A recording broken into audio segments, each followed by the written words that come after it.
Disclaimer. This content is intended for mature audiences only. Viewer discretion is advised. My name is Claire, I'm 34 years old, and I can't stop replaying this one stupid sentence in my head. It came out so fast, so harmless, so innocent. Just a compliment. That's all. I was standing in the kitchen with my best friend Mason and his mom, Karen, who was visiting for the weekend. She looked radiant, honestly, elegant but grounded, like someone who knew exactly who she was. I said, "You look beautiful, Karen. I hope I age like you." It got quiet for a second, just long enough for me to realize I'd said something I hadn't meant to mean. Then Karen smiled, slow, almost surprised. "And Mason?" He didn't say anything. He just grabbed another beer and walked out to the patio like none of it mattered. But it did. God, it mattered. I didn't realize it right away. Not then. But that moment cracked something open in me. I'm not the kind of woman who goes around flirting with people's mothers, okay? That's not what this is. What it is complicated. It's me trying to hold on to myself in a relationship that slowly eroded every sharp edge I used to love about who I was. Mason and I have been together for almost 8 years.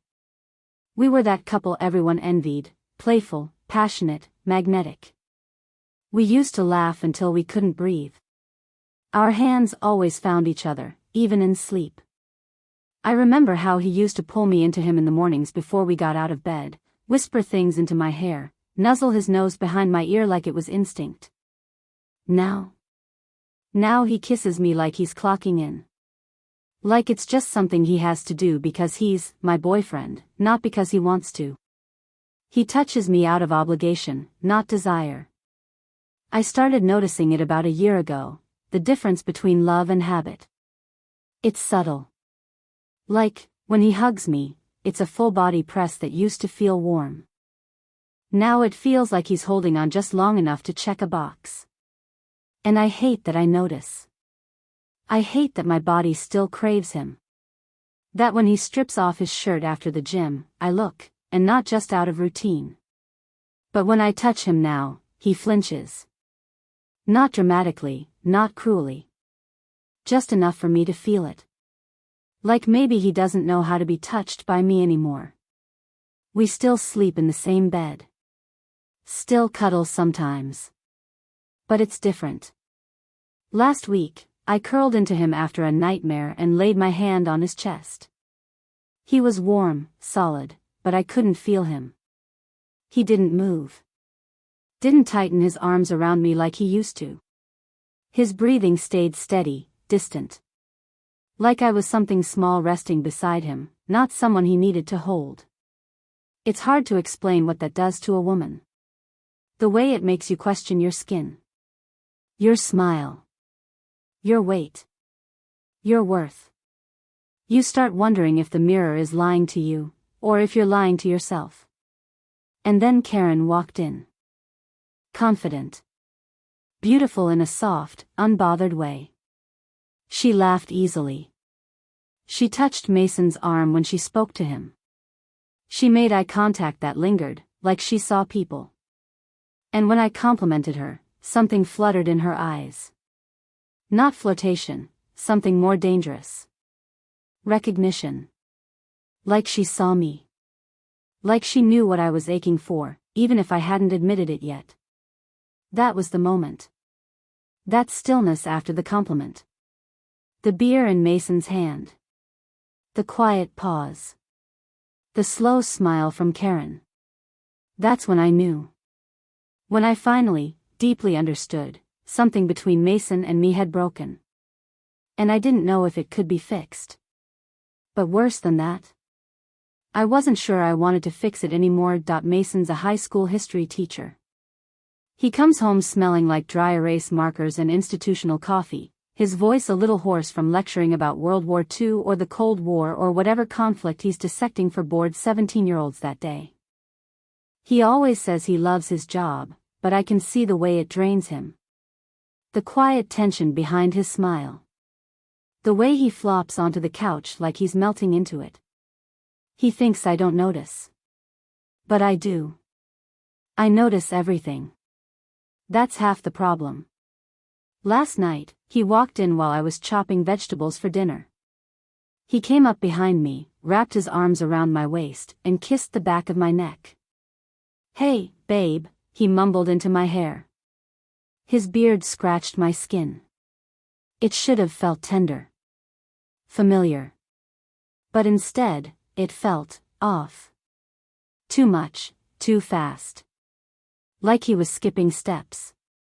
I didn't lean into him. I stiffened, just slightly. Enough for him to feel it. He let go a second later, pretending he didn't notice. "I got you something," he said, walking toward his bag and pulling out a paperback with a cracked spine. "Saw this in the free bin outside the bookstore. Looked like your kind of thing." Sad, weird, poetic. It was my kind of thing. He knew that. But instead of feeling touched, I felt guilty. "Thanks," I said quietly, wiping my hands on a towel. That was sweet. He looked at me too long, like he was waiting for me to feel more than I did. When I didn't, he sighed. Just enough to sting. We ate in silence that night. He told me about a student who'd plagiarized an entire paper, even included the original author's footnotes. I half laughed at the story, but my mind kept drifting. I kept thinking about Karen. Not in a romantic way, not in the way people will probably assume if they ever hear this story, but in a way that shook something loose in me. She asked me that morning if I'd always been this quiet. I told her no. And that was the truth. I used to be loud. Animated. I used to fill a room without trying. But now, I shrink. I hold in my sighs. I measure my smiles. I bite my tongue when Mason touches me too soon or not at all, because I don't know how to say, "I need you to look at me before you reach for me." He still thinks affection equals connection. That if he kisses me while I'm brushing my teeth or runs his hand up my thigh while we're watching TV, it means we're okay. But I need something else. Something he's forgotten how to give. Later that night, we were getting into bed, and he reached for me again. His hand slid under the hem of my t-shirt, the one with the tiny hole near the collar, and settled on my hip. He kissed me, soft but heavy, like he was asking for something I hadn't offered. "Missed you today," he whispered. I didn't know what to say. I'd been in the same house, same kitchen, same air. How could he miss me when he hadn't seen me? "I'm tired," I said, too gently. He nodded, but the rejection curled in his shoulders. He turned away a few minutes later, and I could feel his breathing shift. Not hurt, exactly, just withdrawn. Like he was building a small wall with every exhale, and I was on the other side. I wanted to tell him I missed him too. But I wasn't sure that was true anymore. What I missed was the version of him that saw me. The man who used to ask me what I was dreaming about and actually wait for the answer. The man who could kiss me with his eyes open and still make it feel like a secret. Now, all I felt was the space between us. I laid there in the dark, the silence louder than anything either of us had said. I kept thinking, if he keeps touching me without looking at me, one day I'll forget what being seen even feels like. The next morning, Mason made coffee and scrambled eggs while I scrolled mindlessly through emails at the kitchen island. He kissed the top of my head as he passed by, and I gave a small smile like muscle memory. Not because I felt warm, but because I didn't want to deal with the pause that would follow if I didn't. "You okay?" he asked, setting a plate down in front of me. "Yeah," I replied. Just work stuff. That was becoming my default now. Just work stuff. Just tired. Just in my head. As if I wasn't sitting 5 feet from the real reason, the man who still touched me like we were fine, and I let him because I didn't know how to say we weren't. After breakfast, he came up behind me while I was rinsing dishes and placed both hands on my hips, gently pulling me back against him. His hands slid under my shirt again, his fingers warm on my stomach. "Hey," he murmured, "you smell like oranges." He pressed his mouth to my neck, that familiar rhythm he used to make me melt with. But I didn't melt. I tensed. I didn't mean to, it was like my body made the choice for me. I stiffened just slightly, but enough for him to pause. I could feel his breath falter. "I was just saying good morning," he said, letting his hands fall back to his sides. "I know," I said quickly. "I'm sorry. I'm just not in the mood for." I didn't finish the sentence. "For what?" he asked. His voice was calm, but I could hear the scratch of something underneath. "I don't know. I don't want everything to feel like it's heading somewhere." I turned to face him. "Can't we just be?" His eyes narrowed. "Not in anger, in hurt. I wasn't trying to have sex with you, Claire. I was touching my girlfriend." "Is that not allowed anymore?" I swallowed the tight knot forming in my throat. "That's not what I meant." "Well, that's how it feels." We stood there in the echo of our silence, surrounded by half-eaten eggs and the soft drip of the faucet. I wanted to explain that it wasn't about him touching me. It was about how the touch no longer felt like mine. That it came too fast, too often, with no build-up. No intimacy. Like my body was a shortcut to something he missed but didn't know how to ask for anymore. That night in bed, he tried again. Not aggressively, just earnestly. His fingers brushed my thigh under the blanket. He turned to me and kissed me, slowly, with intention. And still, I felt nothing. Worse than nothing. I felt guilt. I wanted to want it. Wanted to kiss him back with hunger and heat and heart. But inside, all I could think about was how disconnected it felt. Like we were mimicking something we used to be fluent in. Like I was watching us from outside my own skin. I pulled away gently. "I'm sorry. I'm just tired again." He turned over without another word. I stared at the ceiling, wide awake in the dark, wondering how we got here. How two people who used to touch like they were discovering a new planet could become strangers under the same blanket. My chest ached with confusion and shame. And all I could think was, why does everything have to turn into sex? Days blurred into each other like smeared chalk on a board. Neither of us said it, but we'd started moving around the house like cautious guests instead of the couple who used to slow dance in the kitchen while pasta boiled. Mason stopped touching me. At first, I thought I wanted that. I thought the space would feel like relief. But it didn't. It felt like loss. A quiet one, no shouting, no big betrayal. Just empty coffee cups left on opposite ends of the counter and TV shows watched in silence. He still made me coffee every morning. Black, 1 sugar, just how I like it. But he stopped kissing my head when he handed me the mug. Stopped lingering in the doorway to say, "Have a good day, baby." One night, I caught him sitting alone on the back porch. He had a blanket wrapped around his shoulders and was staring out into the darkness, a nearly empty glass of wine at his feet. The light from the window caught his profile, tired, quiet, and older than he was just a few months ago. He didn't hear me. And I didn't say anything. I just watched him for a second before going back upstairs like a coward. I miss him. God, I miss him. Not just the physical touch, the way he used to run his fingers through my hair while we watched movies, or curl up behind me in bed like I was his anchor, but the him that used to look at me like I was the center of a world only he lived in. And I wonder now, did I push him away? Did I make him afraid to reach for me at all? One morning, I caught him folding laundry in the bedroom. My favorite t-shirt, the one with the faded sunflower print, was in his hands. He paused, smoothed it out gently, and then brought it to his face for a second. Just a breath. Just a moment. But I saw it. He misses me too. He just doesn't know what to say anymore. That night, I sat in bed long after he fell asleep, watching his back rise and fall. His breathing was shallow, almost guarded. Like even in sleep, he was bracing for me not to want him. It gutted me. Because I do. I want him. Not just sex.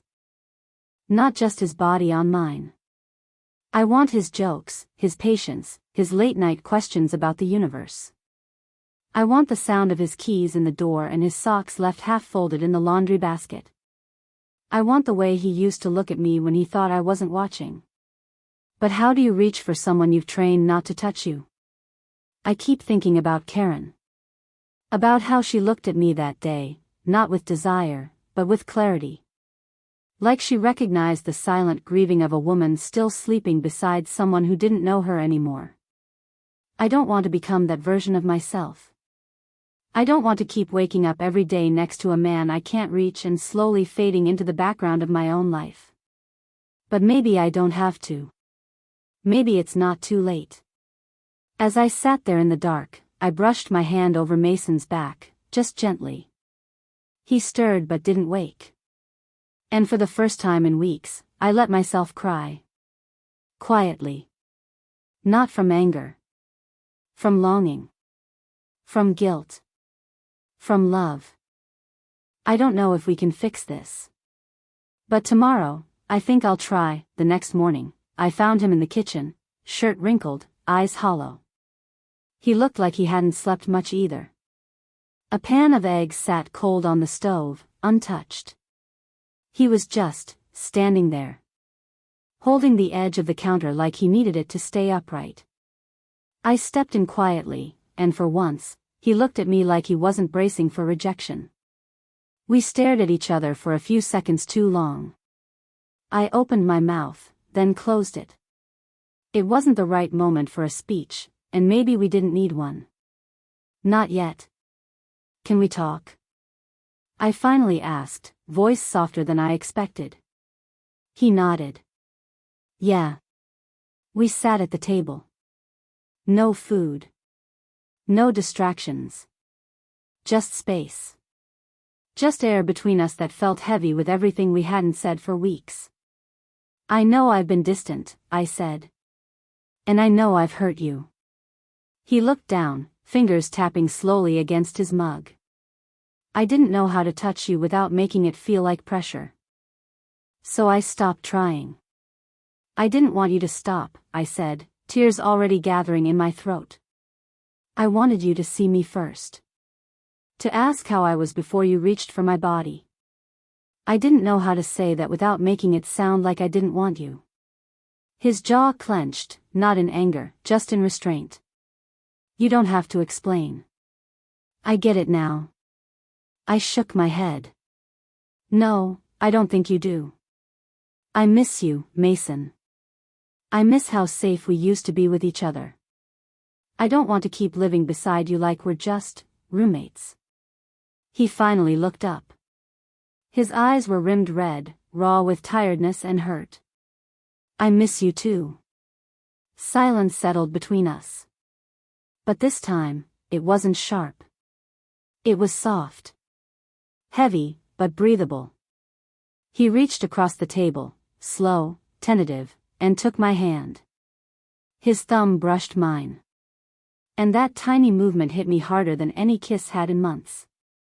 Can we start again? He asked. I nodded, breath catching. Maybe not from the beginning. But maybe from where we actually are. That night, we didn't have sex. We didn't even kiss. We lay in bed facing each other, fingers barely laced, our foreheads touching in the dark. The silence was still there. But it wasn't empty anymore. It was trying. And for the first time in a long while, I didn't feel like I was disappearing. I felt held. You probably think it started when I said something to my friend's mom. I thought so too, at first. I complimented her, just something small. Something meaningless, maybe. I told her she looked beautiful that morning, standing in her kitchen, hair tied up, sleeves rolled back. I said it without thinking, like someone commenting on the weather. But she looked at me, really looked at me, and said, "You used to have that light in you too." And then she asked, "Where did it go?" That question clung to me. I carried it home like it was stuck to my skin. Because the truth is, I did have that light once. I used to feel radiant, alive, held in the center of someone's gaze. I used to feel wanted, not just physically, but emotionally, spiritually. I used to feel seen. Somewhere between routine and silence, between hurried kisses and dishes left in the sink, I lost track of who I was. Or maybe I stopped believing I was worth slowing down for. And I think that's the quiet tragedy in long-term love. It doesn't die all at once. It drifts. And no one warns you how loud the silence gets when touch stops meaning connection. I used to resent Mason for reaching for me when I wasn't ready. For touching me like it was a shortcut back to something we'd already lost. But now I understand, he was just trying to hold on to me the only way he knew how. And I was pulling away the only way I knew how, by folding in on myself. By staying quiet. By pretending I wasn't aching for something deeper. It's so easy to confuse sex with intimacy. To think physical closeness is the same as emotional closeness. But sometimes, someone can be inches from your body and feel miles from your heart. I wish I'd said something sooner. I wish I'd told him that I didn't need his hands, I needed his eyes, his voice, his presence. I needed him to ask how I was and really wait for the answer. But we're taught to endure. Especially as women. Taught that withdrawing quietly is more polite than asking for more. Taught that needing space is cold. Taught that saying, "not now," too many times makes you the problem. What I've learned, painfully, slowly, is that emotional intimacy doesn't just happen. It has to be built. Protected. Rebuilt. It's not sexy, not always. Sometimes it's awkward conversations at the dinner table, or crying quietly in the dark next to someone you still love but barely recognize. Sometimes love is remembering. And sometimes it's letting yourself be touched again, not because you're ready to have sex, but because you're ready to try. Mason and I didn't fix everything overnight. We still stumble. We still drift sometimes. But now we call each other out, gently, honestly. We take turns saying, "Hey. I need you. Here. Right now." Sometimes that means holding hands in silence. Sometimes that means arguing until we understand each other. Sometimes that means just sleeping side by side without trying to fix anything at all. But it's real. And it's ours. And I'm learning to see myself again, not just through his eyes, but through my own. So if you're listening to this, and you feel like you're fading, like your body is being touched but your soul is untouched, say something. Don't wait for someone else to notice the dimming. Your light is still there. It just needs air. And maybe someone to see it again.